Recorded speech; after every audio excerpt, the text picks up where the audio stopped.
Bonjour, c'est Doc Dermato, on est sur la page Dermatonet consacrée aux verrues.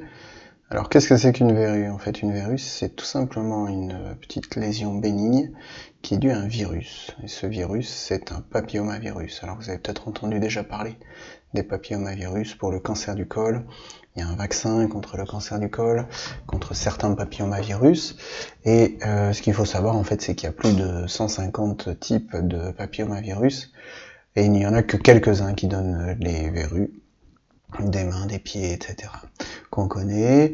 Les verrues sont très fréquentes, elles concernent 5 à 10% de la population, et le risque d'attraper des verrues est un petit peu plus prégnant chez les enfants, du fait très probablement qu'ils ont un système immunitaire un petit peu immature, qui a du mal à se défendre contre le virus. On en voit aussi, du coup, beaucoup chez les immunodéprimés, tels que les gens qui sont greffés, puisqu'on leur donne des médicaments immunosuppresseurs.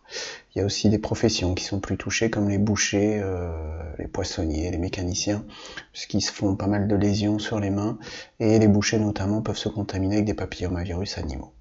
La transmission, elle est plutôt interhumaine, notamment chez les enfants, par contact, par échange de chaussettes, de chaussures, fréquentation des piscines, des salles de sport, etc. Et le virus, en fait, pénètre dans la peau à la faveur d'une petite plaie et a tendance à coloniser les cellules. Le mode d'action d'un virus, c'est un petit peu un terroriste dans une usine. Il rentre dans l'usine et puis il fait fabriquer des cellules pour lui qui servent de transporteurs d'autres virus pour contaminer d'autres cellules. Voilà, c'est un peu le mode de réplication virale. Donc la verrue, c'est quoi? C'est une espèce d'amas de cellules qui s'appellent les kératinocytes, qui sont les cellules de la peau, qui se regroupent les unes au-dessus des autres et qui forment un petit monticule, une espèce de blocos en dessous duquel le virus va s'abriter, lui reste en dessous. Voilà, donc c'est une espèce de zone cornée qui protège le virus.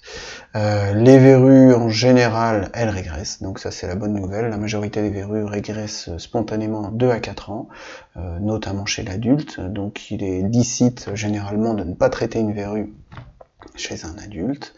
Chez les enfants, on est un petit peu plus prudent parce qu'elles ont parfois la fâcheuse tendance à grossir, à proliférer, à donner d'autres verrues. Mais en général, c'est la résolution spontanée de la verrue par réveil entre guillemets du système immunitaire. Elles peuvent aussi se compliquer, elles peuvent donner des douleurs, des déformations lorsqu'elles sont près d'un ongle, donc déformer l'ongle, une inflammation des tissus qui sont autour de la verrue, donc ça peut être problématique et douloureux.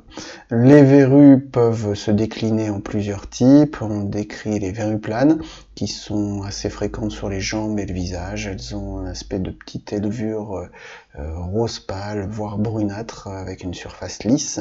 Elles font quelques millimètres et elles peuvent parfois suivre une ligne de grattage. Là, c'est quelqu'un qui a dû se gratter et donc contaminer sa peau avec le virus sur toute la zone de la strate grattage.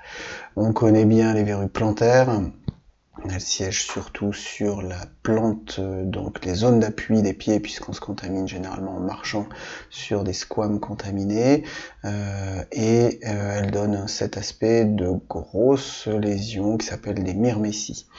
Les verrues peuvent aussi avoir un aspect de papillome. Alors un papillome, c'est quand il y a cet aspect un petit peu effilé, filiforme. Donc les papillomes sont assez fréquents, notamment sur les paupières, sur le visage. On en voit pas mal.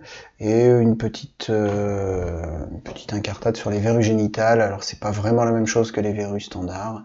Les verrues génitales sont pas dues au même virus que les verrues classiques cutanées. Mais j'ai consacré donc une page à ça qui s'appelle les condylomes. Alors le diagnostic des verrues est pas toujours aisé, notamment au niveau des pieds, et le dermato utilise souvent un dermatoscope pour les distinguer d'un corps, d'un durillon, voire même d'un terrible mélanome achromique. Il va s'aider de deux petites choses. La première, ce sont des vaisseaux monomorphes en point, et des vaisseaux en épingle à cheveux. Alors on les voit pas très bien sur cette photo. Voilà, il y a des petits vaisseaux en épingle à cheveux ici.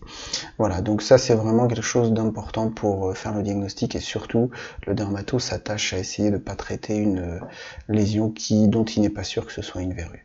Voilà, vous avez les petits points clés qui sont ici, les questions fréquentes comme d'habitude. Si vous avez des commentaires, des questions, n'hésitez pas dans les commentaires, et je vous incite bien sûr comme toujours à vous abonner et à dire si vous avez aimé cette vidéo avec un petit pouce en l'air. Merci.